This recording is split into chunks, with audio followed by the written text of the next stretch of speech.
High বন্ধুরা, learning school YouTube চ্যানেলের পক্ষ থেকে সবাইকে স্বাগতম। অনেকে বলতেছিলেন যে ভাইয়া এনএসআই পরীক্ষার জন্য সাজেশন বা কীভাবে পড়বেন, কতদিন পরে পরীক্ষা হবে, কোন কোন বই পড়তে হবে, যেহেতু একটা বড় ধরনের সার্কুলার এনএসআই, আর কোন পোস্টের জন্য রিটার্ন হবে, কোন পোস্টের জন্য রিটার্ন হবে না, শুধু এমসিকিউ হবে। তো আমি একদম ডিটেলস প্রিলি প্লাস রিটার্ন ডিটেলস আলোচনা করবো এই ভিডিওতে। দেখেন, এটা প্রধানমন্ত্রীর কার্যালয়ের এনএসআই এর নিয়োগ পরীক্ষার প্রস্তুতি। আমি কথা বলবো মানব বন্টন, মানে মান বন্টন কীভাবে করা হবে, পরীক্ষা বা প্রশ্নের ধরন,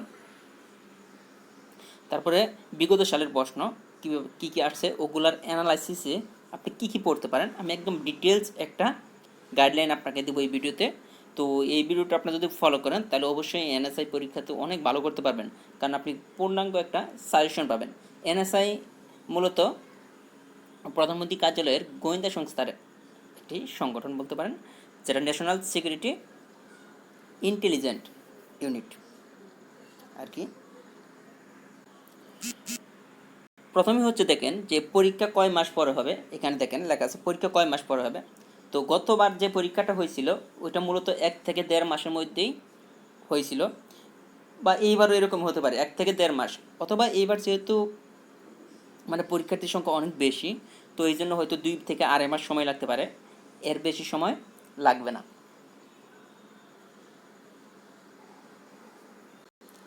এরপরে দেখেন যে এনএসআই এক্সাম প্রিপারেশন।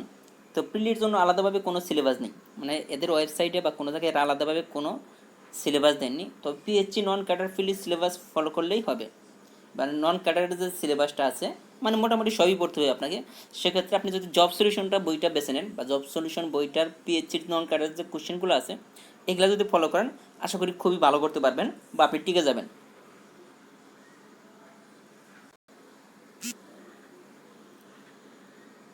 এখন আসেন যে লাস্ট যে প্রিলি পরীক্ষা হয়েছিল, তো এখানে দেখেন মোট নম্বর ছিল 100। তো বাংলাতে ছিল 10 মার্ক, ইংরেজিতেও 10 ছিল, আর গণিতে ছিল 15। বাংলাদেশ বিষয় বলতে 20 মার্ক ছিল, আর আন্তর্জাতিক বিষয় বলতে ছিল 15 মার্ক, আর দৈনন্দিন বিজ্ঞানে ছিল 10, আর কম্পিউটার ও তথ্য প্রযুক্তিতে ছিল 10 মার্ক। তো এই ছিল মানে নম্বর এর মানবন্টন। বা এইবার কিন্তু একটু এলোমেলো হইতে পারে, বাট টপিক্সগুলো থাকবে, এগুলো সবই থাকবে। একটু এলোমেলো হইতে পারে, হয়তো কতবার ইংলিশে 10 ছিল, এবার ইংলিশে 15 দিয়ে দিতে পারে। বাংলাদেশ বিষয়ে 20 ছিল, 15 দিতে পারে, একটু চেঞ্জ হতে পারে, বাট এই টপিকসগুলো থেকে কোশ্চেন হবে।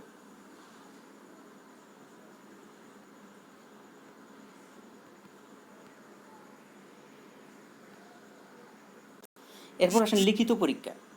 তো 2017 সালে প্রিলি রেজাল্টের 1 সপ্তাহ পরে লিখিত পরীক্ষা হয়েছিল, তবে এবার একটু সময় বেশি দিতে পারে। কিন্তু দেখেন, মানে প্রিলি পরীক্ষার পরে লিখিত পরীক্ষার জন্য কিন্তু সময় দিয়েছিলাম মাত্র 1 সপ্তাহ পরে। তো গণিত যে কোশ্চেনগুলো হয় মোটামুটি সহজ কোশ্চেন হয়, যেমন বিসিএস টাইপের ম্যাথ থাকে, বিসিএস বা নন ক্যাডারের যে ম্যাথগুলো আসে সেই ম্যাথগুলো থাকে। তো সংক্ষিপ্ত 8টিকা প্রশ্ন যেগুলো থাকে। তো যেহেতু এটা একটা গোয়েন্দা সংস্থা, তাই গোয়েন্দা সংস্থা সংগঠন বিভিন্ন দেশের সমসাময়িক ঘটনা নিয়ে লিখিত পরীক্ষায় কোশ্চেন থাকে। আর এনএসআই রিলেটেড একটি বিশদ লেখা, মানে রচনার মতো একটা লেখা থাকে, এনএসআই রিলেটেড একটা যে কোনো একটা কিছু দেবো। সাধারণ জ্ঞান ও বিজ্ঞান বিষয় থেকেও প্রশ্ন থাকে এখানে, মানে রিটেনের যে সিলেবাসটার কথা আমরা বলতেছি। এরপর আরও কিছু থাকে, যেমন প্রবলেম সলভ থাকে, অ্যানালাইটিক্যাল টাইপ, আর ইংলিশ শর্ট কোশ্চেন থাকে। এই ছিল কি। এখন আসে লিখিত পরীক্ষার প্রশ্নের ধরন। তো সহকারী পরিচালক বা এডি পদে যে ধরনের কোশ্চেন ছিল, দেখেন গোয়েন্দা সংস্থা 2000 লিখিত, আপনি দেখেন এটা লিখিত প্রশ্ন 2015 সালেরটা আমরা যদি দেখি কী ছিল। ম্যাথ ছিল 2টা, যার নম্বর ছিল 16। বাংলা গল্প 10 নম্বর আংশিক দেওয়া ছিল, আর আপনাকে এটা আপনার মতো করে সলভ করতে হবে। এই গল্প আপনার কোনো বইয়ে পাবেন না, কোনো জায়গায় পাবেন না, জাস্ট এটা দিয়ে আপনার কি ইন্টেলিজেন্টটা চেক করা হবে যে আপনি কতটুকু মানে ক্রিয়েটিভ। মানে যেহেতু মানে একটা গোয়েন্দা সংস্থা, বিভিন্ন ধরনের প্রবলেম নিয়ে আপনাকে কাজ করতে হবে, এজন্য আপনাকে একটু গল্প দেওয়া থাকবে, আংশিক দেওয়া থাকবে। তো আপনাকে এটা সম্পূর্ণ ফিল আপ করতে হবে, মানে গল্পটা আপনাকে শেষ করতে হবে। এরপর ছিল দেখেন টিকা বাংলা ও ইংলিশ। তো দুইটাতে টিকা ছিল 10 নম্বর। গোয়েন্দা সংস্থার নাম, বিভিন্ন দেশের গোয়েন্দা সংস্থার নাম ছিল, এখানে ছিল 10 মার্ক। তো মাননীয় প্রধানমন্ত্রীর নেদারল্যান্ড সফর নিয়ে চুক্তি, ইংলিশে লিখতে হবে যে কী চুক্তি নিয়ে আলোচনা করছিল, মানে এটা সমসাময়িক ঘটনা। এখন হয়তো বা চীন সফর নিয়ে আসতে পারে, বা বিভিন্ন ধরনের মানে সমসাময়িক যে ঘটনাগুলো। তো জঙ্গিবাদ দমনের সরকারের সফলতা কী কী পদক্ষেপ নেওয়া উচিত। এখানে ছিল 10 মার্ক বাংলাদেশ বিষয়াবলী, আর রোহিঙ্গা সমস্যাতে ছিল 10 মার্ক, যেমন বর্তমানে আসতে পারে কাশ্মীর সমস্যা। তারপর ছিল সুচির প্রেসিডেন্ট না হওয়ার কারণ, এটা ইংরেজিতে লিখতে হবে, 4 নম্বর ছিল। এরপর ছিল দেখেন মিয়ানমার নির্বাচন, যেখানে ছিল 4 নম্বর। আর সাইবার ক্রাইম নিয়ে ইংলিশে একটা টিকার মতো ছিল, যেখানে ছিল 10 মার্ক। আর ভিআইপির নিরাপত্তা নিশ্চিত করতে এনএসআই এর পরিচালকের ভূমিকা, এটা নিয়ে আপনাকে 10 মার্ক ছিল। তো এই ছিল লিখিত পরীক্ষা যা যা ছিল, আমরা একদম ডিটেলস দেখিয়ে দিলাম। এরপরে দেখেন যে এনএসআই পরীক্ষার সিলেবাস, পরীক্ষার ধরন, আর কোন বই কিভাবে পড়বেন, আর আপনাকে সাজেশন দিব। এইভাবে পড়লে মোটামুটি আপনি খুব সহজে টিকে যেতে পারবেন। তো এনএসআই দেখেন যে বিগত সালের প্রশ্ন আপনি আগে দেখবেন, যে কোশ্চেন, বিগত সালের যে কোশ্চেনগুলো আছে এগুলো আপনি কী করবেন, সলিউশন করবেন। দেখেন এনএসআই মানে হচ্ছে ন্যাশনাল সিকিউরিটি ইন্টেলিজেন্ট, এই বিপুল সংখ্যক পোস্টের সার্কুলার, এটা কিন্তু অনেক বড় একটা সার্কুলার। তো আপনি যদি অল্প পরিশ্রম এবং কি মানে কিছু গাইডলাইন অনুসরণ করে পড়াশোনা করেন, তাহলে মনে হয় যে খুব সহজে আপনি টিকে যেতে পারেন।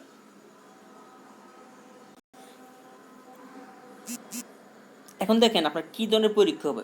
প্রথমে হবে এমসিকিউ, মানে এডি আর ফিল্ড অফিসারের জন্য এমসিকিউ, তারপর হবে রিটেন, তারপরে হবে ভাইভা, মেডিকেল টেস্ট হইতে পারে।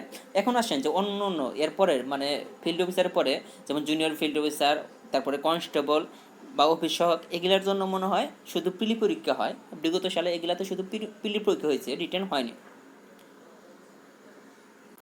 এখন আসেন যে 100 মার্কের যে এমসিকিউ পরীক্ষা হবে, এটা সিলেবাসটা কি? আসলে এটার জন্য নির্দিষ্ট কোনো সিলেবাস নাই।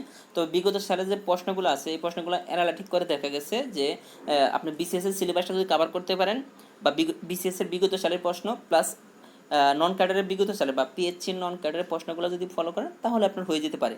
কারণ এখানে খুব বেশি কঠিন কোশ্চেন আপনাকে করবে না।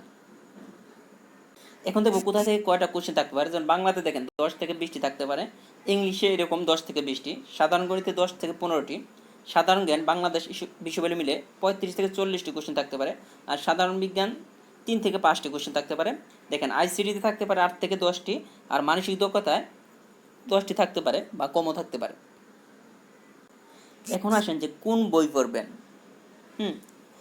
এনএসআই পরীক্ষার জন্য বিভিন্ন গাইড বাজারে আছে। তো এগুলো পড়লে আপনার প্রস্তুতি সম্পন্ন হবে কতটা, বা টার্গেট যদি থাকে এনএসআইতে পাস করার, ভালো কিছু করার, তাহলে আমরা যে সাজেশনগুলো দেবো শুধুমাত্র বিগত সালের মানে বাজারে যে গাইড বইগুলো আছে এগুলো থেকে বিগত সালের ধারণা নিতে পারেন। এখন আসেন আমি একটা কথা বলি যে আমাদের হাতে এখনও প্রায় 3 মাসের মতো টাইম আছে। তো 3 মাস যদি আমরা পড়াশোনা করি, বা আপনার যদি ইচ্ছা থাকে যে গোয়েন্দা সংস্থাতে কাজ করবেন, তো এটাতে কিন্তু মানে চাকরিটা মোটামুটি অনেক পাওয়ারফুল, অ্যান্ড আপনি খুব সহজেই এখানে প্রমোশন পাই উপরের দিকে যেতে পারবেন। এখন যে বইগুলোর নাম বলবো, এই বইগুলো যদি আপনারা মোটামুটি 3 মাস টাইম আছে, 3 মাসের মধ্যে ক্লিয়ার করে পড়েন, তাহলে অবশ্যই আপনারা অনেক বেশি ভালো করতে পারবেন। দেখেন বাংলার জন্য আপনি ক্লাস 9-10-এর গ্রামার বই, আর সাথে আপনি একটা কাজ করতে পারেন যে জর্জ সিরিজের বাংলাটা দেখতে পারেন, আর ব্যাকরণ অংশটা ভালো করে পড়তে হবে, এখান থেকে অনেক বেশি কোশ্চেন আসবে। আর ইংলিশের জন্য একটা বইয়ের কথাই বলবো, আপনি ইংলিশ ফর কম্পিটিটিভ এক্সাম অথবা মাস্টার্স, এর বিগত সালের প্রশ্নগুলো, বিগত বিভিন্ন চাকরি পরীক্ষার যে প্রশ্নগুলো আছে ওগুলো আপনি ডিটেলস সহকারে পড়েন। আর গণিত নিয়ে যাতে টেনশন, গণিত নিয়ে আমি একটু পরে কথা বলবো, তার আগে আমি সাধারণ বিজ্ঞান। তো সাধারণ বিজ্ঞানের জন্য আপনারা MP3টা দেখতে পারেন, এখানে আপনার আলাদাভাবে কিছু পড়তে হবে না, জাস্ট বিগত সালের কোশ্চেনগুলো আপনি পড়বেন। তারপরে আছে দেখেন আইসিটি কিন্তু খুবই গুরুত্বপূর্ণ। আইসিটির জন্য আপনি সেলফ সাজেশন কম্পিউটার বইটা পড়তে পারেন, যেটা থেকে মোটামুটি বিগত সালে অনেকগুলো কোশ্চেনই কমন আসছিল। আর আপনাদেরকে একটা কথা বলবো যে গণিতের জন্য আপনারা কী করবেন। গণিতের জন্য আমাদের চ্যানেলে লার্নিং সুপ চ্যানেলে যে সাজেশনটা দেওয়া আছে বা আমরা সাজেশন দেবো, এটার জন্য আলাদা। তারপর আমি বলি যে আমাদের যে পাটিগণিতের সিরিজ আছে, বীজগণিতের সিরিজ আছে, এবং জ্যামিতি যে সিরিজ আছে, যারা এগুলো কভার করবে মোটামুটি জ্যামিতিতে আপনি মানে মোটামুটি গণিতে আপনি ফুল মার্কস পাবেন। আর আমরা এখন মানসিক দক্ষতা রিলেটেড যে প্রশ্নগুলো হবে, আমরা মানসিক দক্ষতার উপরে 100টা ম্যাথ সিলেক্ট করেছি, যেখান থেকে আপনার মানসিক দক্ষতা রিলেটেড যে কোনো কোশ্চেন যে কোনো চাকরির জন্য আপনারা পারবেন। তো ধন্যবাদ সবাইকে, ভালো থাকবেন।